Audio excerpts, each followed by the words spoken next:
온라인 예배를 드리는 우리 소년부 친구들을 진심으로 환영합니다. 비록 우리가 온라인 속에서 함께 예배하고 있지만 하나님은 어디서나 함께 하시고 또 우리 자체가 교회이기에 하나님 오늘 이 예배를 통해서 우리 친구들에게 우리 선생님들에게 은혜 부어 주실 줄 믿습니다. 아멘. 자, 오늘 말씀 제목을 함께 외쳐보도록 할게요. 자, 하나님 중심의 예배를 드려요. 누구 중심이라고요? 다시요. 시작. 하나님 중심의 예배를 드려요. 자, 우리 친구들. 전도사님이 헌금 기도를 아직 안 했네요. 저도 헌금 기도하고 말씀 나누도록 하겠습니다. 하나님 아버지 감사합니다. 우리 친구들 하나님 앞에 귀한 헌금을 올려드렸습니다. 하나님 한 주간의 은혜를 기억하여 또 주의를 감사하며 하나님 앞에 각자의 또 상황에 따라 하나님 앞에 귀한 헌금 올려드리니 이 헌금을 주님 기뻐 받아 주시옵소서. 또 오늘도 우리에게 말씀하여 주시고 하나님의 말씀이 들려지는 대로 깨닫는 은혜, 그 말씀대로 살아가는 은혜를 허락하여 주옵소서. 이 시간을 주님께 올려드리며 존귀하신 예수님의 이름으로 기도합니다. 아멘. 자, 우리 다시 한번 우리 설교제목 같이 외쳐봅시다. 하나님 중심의 예배를 드려요. 참고로 우리 친구들 오늘부터 우리 친구들이 예배 인증샷을 예배 전이나 예배 거의 마칠 때쯤에 우리 친구들 인증샷을 찍고 담임 선생님께 보내드리면요, 오늘부터 이제 달란트를 5개를 또 적용하도록 할 거예요. 지금 찍지 말고 이따가 우리 친구들 찍으면 좋겠습니다. 자, 우리 친구들 이 사람 알죠? 누구죠? 루이, 옆에 써있죠? 루이 14세. 얘들아, 프랑스의 국왕이었던 루이 14세죠. 이 루이 14세는요, 주일만 되면 가족들을 거느리고 교회에 나와서 예배를 드렸대요. 근데 이 루이 14세가 출석하는 교회는 아무래도 왕이 출석하다 보니까 막 의자가 늘 부족할 정도로 사람들은 다 매우 막 터질 만큼 교인들로 넘쳐났다고 해요. 근데 이 교회의 대주교인, 그 당시에 프렐론이라는 그 대주교는 이런 모습이 별로 기쁘지가 않더라는 거예요. 왜냐하면 이 사람들이 정말 예배를 드리러 온 사람들인지 아니면 왕에게 잘 보이려고 어떻게 하면 왕한테 잘 볼 수 있을까, 악수 한 번이라도 좀 해보려고 오는 사람들인지 알 수가 없었기 때문이라는 거죠. 그래서 하루는 시험을 해보기로 했대요. 왕이 도착하기 전에 목사님이, 그 대주교가 이렇게 광고를 한 거예요. 다음 주일은 국왕께서 교회에 나오시지 못합니다. 친구들, 다음 주일 어떻게 됐을까요? 그 다음 주일이 되어서 왕이 도착을 했는데 교회당이 너무나 조용한 거예요. 왕이 깜짝 놀라서 대주교에게 이유를 물어봤어요. 그러자 대주교는 슬픈 얼굴로 이렇게 대답합니다. 아무래도 이분들은 예배하러 오는 것이 아니라 왕을 만나러 오는 것 같아서 제가 한번 시험을 해봤습니다. 지난주 예배 전에 다음 주일에는 왕께서 오지 못한다고 광고했더니 오늘 이렇게들 다들 나오지 않으셨습니다. 자, 그동안 그 많은 사람들은요, 하나님을 예배하러 온 게 아니라 누굴 만나러 온 거예요? 왕과 악수 한번 하고 또 왕에게 잘 보이고 싶은 마음에 왕 보러 온 거예요. 사실상 예배를 드려 온 게 아니고요. 이 이야기는요, 당시에 실제로 있었던 실화예요. 친구들, 지금 우리가 이렇게 온라인 예배를 드리고 있잖아요. 근데 만약에 오늘 이 소년부실에 우리 친구들이 너무 좋아하는 BTS가 와서 찬양을 부른다고 한다면 아마도 유튜브 조회수가 막 어마어마하겠죠. 그런데 BTS는 아니지만 BTS를 능가하는 열정과 또 하나님을 사랑하는 예배 인도자인 우리 김수지 선생님이 계셔서 전사님 얼마나 감사한지 몰라요. 아마 지금도 유튜브 조회수가 상당히 많을 거라고 생각합니다. 아멘. 자, 지금 전사님 무슨 얘기를 하고 있는 거예요? 지금 우리가 드리고 있는 이 온라인 예배의 주인이 누구시냐는 거예요. 하나님이 기뻐하신 예배는 어떤 예배일까요? 자, 우리 다 같이 잠언 15장 8절 말씀을 함께 읽도록 하겠습니다. 다 같이 집에서도 읽습니다. 시작. 악인의 제사는 여호와께서 미워하셔도 정직한 자의 기도는 그가 기뻐하시느니라. 자, 친구들, 하나님이 어떤 자의 기도, 즉 예배를 기뻐하신대요? 정직한 자. 반대로 미워하시는 제사는 어떤 제사예요? 악인의 제사. 지난주에 우리가 살펴보았던 요아스 왕을 기억하나요? 개혁을 통해서 하나님을 온전히 예배하도록 백성을 이끌었던 그 요아스 왕 기억하죠. 그 요아스 왕으로 인해서 남유다가 한동안 하나님 보시기에 정직히 행하는 나라가 되었어요. 그런데 그 시간도 잠시, 요아스 왕 다음으로 세워진 아하스 왕 때에 다시금 이 남유다는 하나님 백성으로서 아주 큰 위기의 근원인 우상 숭배로 나아가게 돼요. 남유다의 위기가 또다시 찾아오자 아하스 왕은 방금 우리가 읽었던 잠언의 말씀처럼 여호와께서 미워하시는 악인의 제사로 나아갑니다. 무슨 말이에요? 다시금 이 이스라엘 민족이 우상을 숭배하더라는 거예요. 그렇다면 과연 하나님 중심의 예배를 드리는 사람은 어떤 사람일까요? 하나님 중심의 예배를 드린다고 한다면 우리 친구들 반드시 오늘 두 가지 질문에 답을 할 수 있어야 합니다. 본문 말씀을 통해서 이 질문에 믿음의 답을 내릴 수 있는 저와 우리 소년부 친구들, 선생님들 다 되시기를 축복합니다. 아멘. 자, 첫 번째, 하나님 중심의 예배를 드리는 사람은요, 내가 의지하는 대상이 누구인가를 정확히 알고 있는 사람이에요. 우리 한번 따라해 봅시다. 내가 의지하는 대상은 누구인가? 자, 남유다의 왕 그 요담의 뒤를 이어서요, 아하스가 남유다의 왕이 되었는데 16년간이나 남유다를 다스렸어요. 근데 성경은 이 남유다에 대해서 이렇게 평가를 해요. 그가 다윗과 같지 않고 하나님께서 보시기에 정직하지 못한 왕이었다, 이렇게 평가하더라는 거예요. 우리 열왕기하 11장 3절 말씀, 우리 요담 왕을 이어서 왕이 된 아하스의 평가를 함께 보도록 하겠습니다. 3절 말씀 같이 읽어봅시다. 시작. 이스라엘의 여러 왕의 길로 행하며 또 여호와께서 이스라엘 자손 앞에서 쫓아내심 이방 사람의 가증한 일을 따라 자기 아들을 불 가운데로 지나게 하며. 자, 친구들, 지금 아하스가 무엇을 했대요? 이방 사람의 가증한 일을 따라서 우상을 섬겼다는 얘기예요. 당시 아하스 왕은요, 이스라엘, 그러니까 북이스라엘의 여러 왕들, 우리 친구들 대표적으로 아합 왕 기억나죠? 그럼 아합 왕을 이은 그 이스라엘의 그 여러 왕들이 했던 것처럼 우상 숭배를 선택을 했고요. 심지어 그 당시 가나안 종교에서 행했던 그 몰렉 신에게 자신의 아들을 불 가운데로 막 지나가게 했던 인신 제사라는 거, 즉 여호와께서 너무나 싫어하시고 가증히 여기시는 그런 제사를 드렸다는 얘기인 거예요. 그 결과 남유다의 운명이 어떻게 되었을까요? 하나님이 아닌 다른 신을 섬기는 모양대로 예배를 드렸던 그 남유다의 운명, 5절의 말씀 같이 한번 읽도록 하겠습니다. 시작. 이때에 아람의 왕 르신과 이스라엘 왕 르말라의 아들 베가가 예루살렘에 올라와서 싸우려 하여 아하스를 애워쌌으나 능히 이기지 못하니라. 자, 친구들, 지금 아람 왕 르신과 그리고 이스라엘 왕 르말라의 아들 베가가 지금 어디로 쳐들어오고 있어요? 예루살렘, 즉 남유다에 쳐들어오고 있어요. 그래서 싸움이, 전쟁이 일어났죠. 근데 아하스가 이겨요? 남유다가 이기나요? 아니죠. 능히 이기지 못하니라 라고 이렇게 성경은 말씀하세요. 무슨 소리예요? 하나님이 지금 남유다를 돕고 계시나요? 아니죠. 하나님이 아닌 다른 신을 섬기고 우상을 섬기는 이 남유다를 하나님 도우시지 않으시는 거예요. 이 당시 이스라엘 왕과 아람의 왕 아람의 왕은요, 이 아수르를 대적하기 위해서 아하스에게 연합군을 형성하자고 제안을 했었어요. 근데 아하스가 이 말을 듣지 않아요. 이 제안을 거부하자 결국 이 아람 왕과 이스라엘 왕이 남유다를 공격해 오는 상황이에요. 그런데 이런 공격으로 인해 위험에 처한 이 남유다가요, 안타깝게도 하나님이 아닌 사람을 의지하는 그런 잘못된 길로 나아가고 있는 거예요. 자, 남유다의 왕 아하스는요, 아람 왕과 북이스라엘의 왕이 쳐들어오는 이 위기 상황 속에서 하나님이 아닌 사람, 즉 아수르를 의지하고 있는데, 그 당시 아하스 왕은요, 아수르 왕에게 이렇게 얘기해요.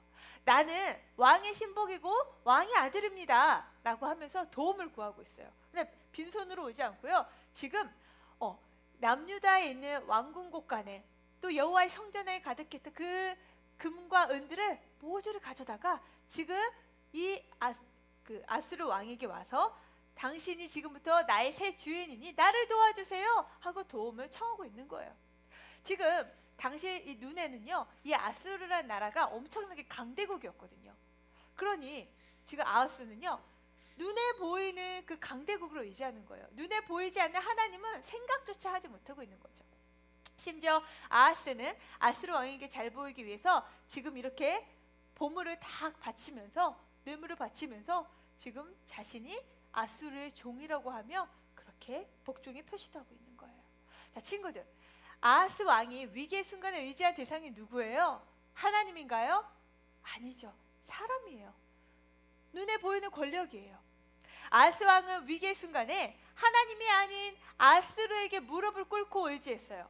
당장 눈에 보이는 힘이 센 대상을 의지해서 당장은 위기를 모면하는 듯하였으나, 당장은 평안을 얻는 듯하였으나, 결국 남유다는 아하스의 이런 믿음 없는 행동으로 인하여 하나님을 저버리는 그런 어마무시한 일을 하게 된 거죠. 하나님을 섬기고 의지하며 예배해야 될 그 유다 왕이 지금 인간의 권력과 힘 그리고 두려움 앞에서 완전히 순식간에 무너지고 있는 거예요. 더 이상 남유다는요, 하나님 중심의 예배라는 걸 드릴 수가 없는 상황이 돼버린 거예요. 그 어느 목사님이요, 순간의 선택이 얼마나 중요한 건지를 깨달은 그런 경험을 하신 적이 있대요. 어느 날 교회에 한 여집사님이 사기를 당했어요. 여러분, 사기 당하는 거 뭔지 알죠? 사기를 당해서 식당을 운영하고 계셨는데 그 식당이 완전히 부도 직전이고, 또 남편은 가출을 하고, 또 아이들은 어떻게 케어를 할 수가 없어서 막 이모 집에 갖다 맡기고, 막 이런 상황들에 대해서 목사님께 막 한탄을 하고 있더라는 거예요. 그러면서 그 집사님의 마지막 말이 너무 기가 막혔는데 이렇게 말하는 거예요. 목사님, 나 죽고 싶어요. 앞으로 내가 어떻게 살아야 되죠? 산 중턱에서 차를 떨어뜨려 죽을지도 모르겠어요. 목사님, 그동안 감사했습니다. 마침 그 시각에요, 목사님은 어느 신학교에 강의를 하러 가는 중이어서 이 집사님의 말을 듣고 너무 막 가슴이 아프고 안타깝지만 어떻게 도와줄 수가 없는 상황이어서 순간 찰나 목사님이 차 안에서 하나님을 간절히 붙들고 의지하며 기도했어요. 하나님 아버지, 이 귀한 집사님을 축복해 주세요. 너무 안타깝고 불쌍합니다. 힘을 주세요. 도와주세요. 믿음으로 이 상황을 승리할 수 있도록 도와주세요. 이렇게 기도한 후에 강의실에 들어간 이 목사님은요, 학생들과 이제 다윗, 우리 친구들 믿음의 다윗 알죠? 다윗의 이야기를 통해서 생각과 말의 힘에 대한 묵상을 나눴다고 해요. 근데 그냥 그 묵상을 나누다가 갑자기 그 좀 전에 그 집사님이 생각이 나셔서 얼른 그 여집사님에게 문자를 넣고 싶은 마음이 생겼대요. 그래서 잠시 수업 중이었지만 학생들에게 양해를 구하고 곧장 그 집사님에게 문자를 이렇게 넣었어요. 집사님, 힘내세요. 자살의 반대는 살자예요. 웃으세요. 씩. 긴 문자도 아니었어요. 그냥 잠시 격려하고 싶었고 웃으라고 힘주고 싶었던 목사님은 그렇게 문자를 보내고 다시 강의를 했습니다. 강의를 마치고 집으로 돌아오는 길에 그 집사님에게 전화가 걸려왔어요. 근데 그 집사님 울먹이며 이렇게 말하는 거예요. 목사님이 저를 살려주셨어요. 목사님이 나를 살리셨어요. 그 무슨 말씀이세요? 내가 살리다니요? 제가 산중턱에서 차 엑셀을 밟아서 낭떠러지로 정말 떨어지려고 했거든요. 그때 그 순간 목사님이 문자를 보내셔서 마지막으로 문자는 보고 죽자고 그러고 보고 있는데 자살의 반대는 살자예요. 웃으세요. 라는 말에 정말 웃음이 나와서 죽지도 못했습니다. 목사님, 정말 감사합니다. 목사님은요, 이 전화를 받고 너무너무 하나님께 감사했대요. 만약 강의 중에 문자를 보내지 않았다면 아마도 이 집사님은 정말 엑셀을 밟아서 저 세상으로 갔을지도 모르는 상황인 거죠. 이날 목사님은 그 순간 하나님을 의지하는 선택으로 이 한 생명을 살리신 거예요. 그리고 그 여집사님도 이 목사님이 보내신 짧은 문자를 통해서 다시금 하나님을 의지하게 된 거죠. 자, 사랑하는 소년부 친구들, 우리 친구들은요, 순간의 선택이 필요한 상황에서 누구를 의지하나요? 당장 눈에 보이는 힘이 센 친구나 사람인가요? 아니면 정말 내가 믿는 하나님을 의지하나요? 순간의 위기를 모면하고자 우리가 하나님을 저버려서는 안 되죠.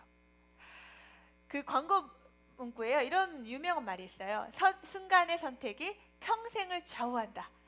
당장 눈앞에 보이는 유익을 위해서 아하스처럼 세상 힘을 의지하고 선택하는 게 아니라 우리의 영원하신 왕과 우리의 영원하신 힘과 능력이 되시는 그 하나님을 의지하는 우리 소년부 친구 되기를 예수님의 이름으로 축복합니다.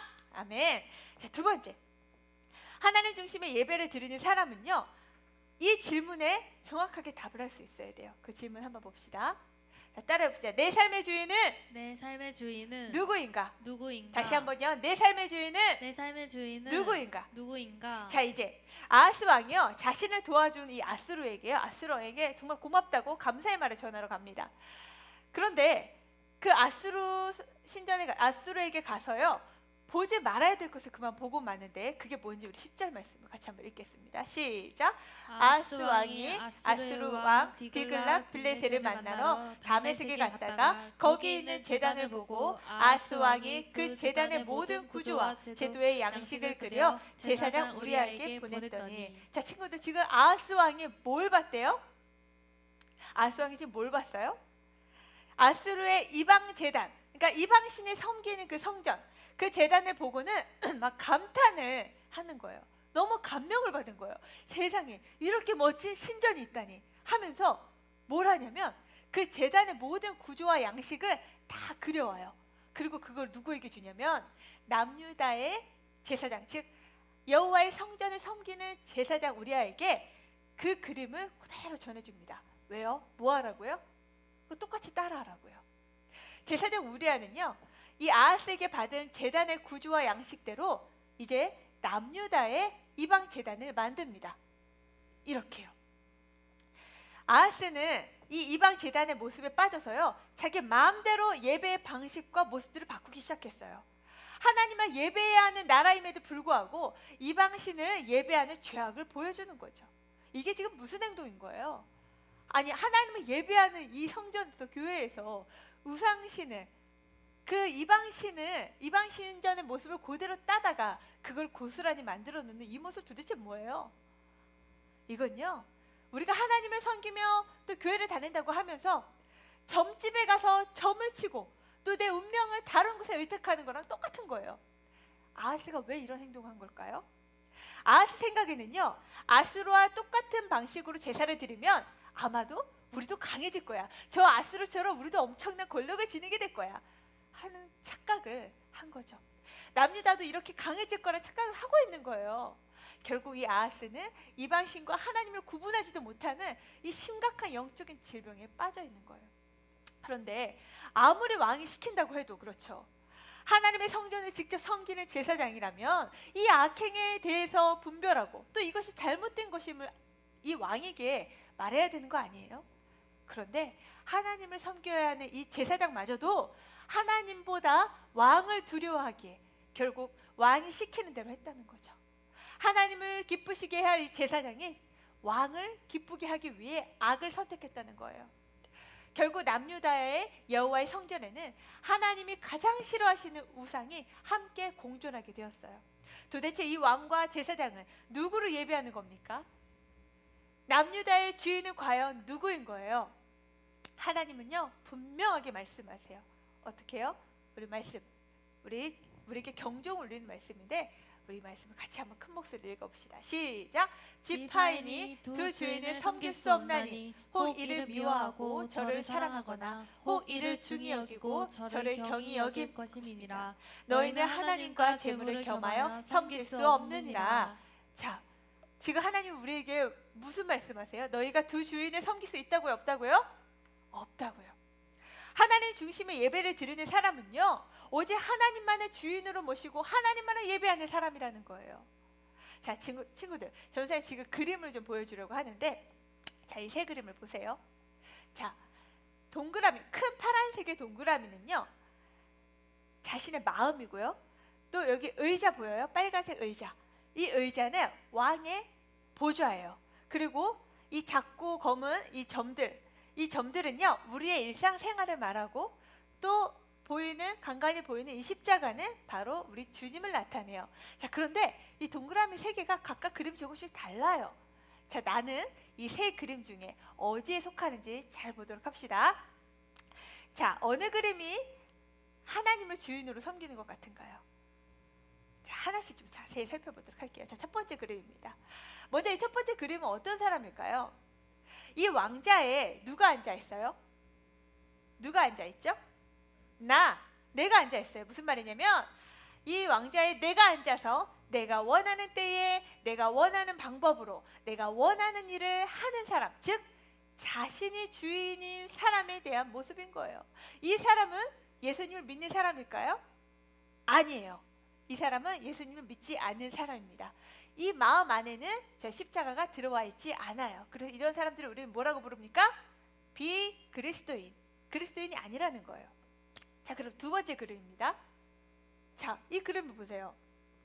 이 그림은 처음과 그림이 거의 똑같아요. 근데 의자 아래에 뭐가 놓여 있어요? 십자가가 놓여 있어요.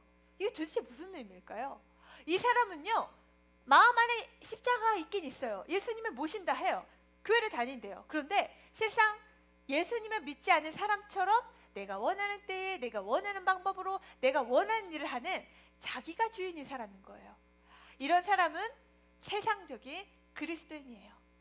사실상 예수님을 주인으로 모시지 않는 사람인 거죠. 어제 전사님 우리 딸들하고 이 그림을 함께 나눴는데 저희 큰딸이 이러더라고요. 엄마, 제가 이 그림에 속하는 것 같아요 하더라고요. 모두 일상이 내가 학원을 가든 또 내가 친구들과 놀든 내가 휴대폰 뭐 게임을 하든 유튜브를 하든 또 나의 하루하루, 우리 친구들 요즘 학교도 매일 안 가잖아요. 그죠? 시간도 얼마나 많아요. 그죠? 물론 이제 온라인 수업하느라 우리 친구들이 또다시 애를 먹고 있겠지만 매일의 일상 속에서 우리 친구들이 과연 이 왕자에 주님이 계시는가 내가 계시는가 좀 고민해 볼 필요가 있는 것 같아요. 나는 과연 그리스도인인가 세상적 그리스도인인가 생각해 볼 필요가 있죠. 자, 마지막 세 번째 그림 보여주겠습니다. 자, 이 세 번째 그림을 보면요, 지금 뭐가 바뀌어져 있어요. 뭐가 바뀌어져 있죠? 맞아요. 십자가와 나의 위치가 바뀌어져 있죠. 이 왕자에 하나님이 앉으셔서요, 즉 하나님이 원하시고 하나님이 기뻐하시는 방법대로 하나님의 인도하심과 다스림을 받는 사람인 거예요. 다시 말해서 삶의 주인이 내가 아니라 예수님이라는 거죠. 이 세 번째 사람은요, 자기의 유익과 만족에 따라 사는 사람이 아니라 어떠한 상황에서든지 아무리 당장 손해를 볼지라도 오직 예수님만 따르는 믿음으로 사는 사람인 거예요. 우리 소년부 친구들은 어디에 속합니까? 첫 번째인가요? 두 번째인가요? 세 번째인가요? 전사님 우리 소년부 친구들이 다 이 세 번째 진정한 그리스도인 되기를 바랍니다. 사랑하는 소년부 친구들, 친구들이 섬기는 인생의 주인이 누구예요? 친구들이 두 주인을 섬기는 것이 아니라 우리의 참 주인이신 하나님만 섬기는 그런 하나님의 사람 되기를 예수님의 이름으로 축복합니다. 아멘. 자, 오늘 말씀을 통해서요, 우리가 하나님 중심의 예배를 드리기 위해서는 두 가지 질문에 답할 수 있어야 된다고 했어요. 첫 번째는 내가 의지하는 대상이 누구인가? 내가 힘들 때나 어려울 때나 어떠한 상황 속에서 내가 의지의 대상이 누구인가? 그리고 두 번째는 내 삶의 주인은 누구인가? 누구입니까? 누구여야 합니까? 바로 우리 하나님이시죠. 사랑하는 소년부 친구들, 진정한 평안과 기쁨을 누리길 원하세요?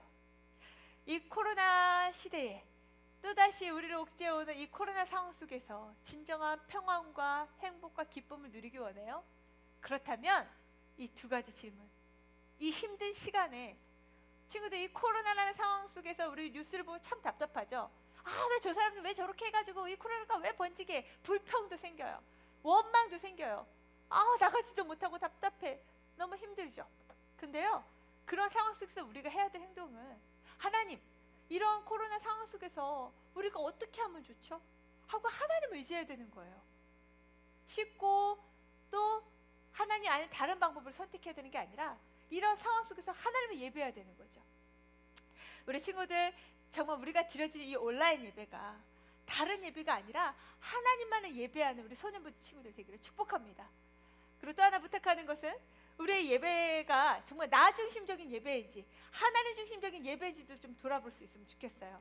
온라인 예배를 드리면서 우리의 자세도 내가 지금 하나님 앞에 서 있다라는 이 인식을 가지고 정말 정돈된 예배, 준비된 예배, 정말 하나님 영광 받으시는 그런 예배 올려드리기를 바랍니다. 사랑하는 소년부 친구들, 우리가 정말 예수 그리스도를 나의 주인으로 그 주인을 모신 자답게 주님이 명하시고 주님이 원하시는 삶을 이 한 주간도 살아가길 바라요. 그래서 하나님 중심의 예배를 드리는 참 예배자가 되어서 하나님의 평강과 기쁨을 매일의 삶 가운데 누리는 저와 우리 소년부 친구들 되기를 예수님의 이름으로 축복합니다. 아멘. 우리 함께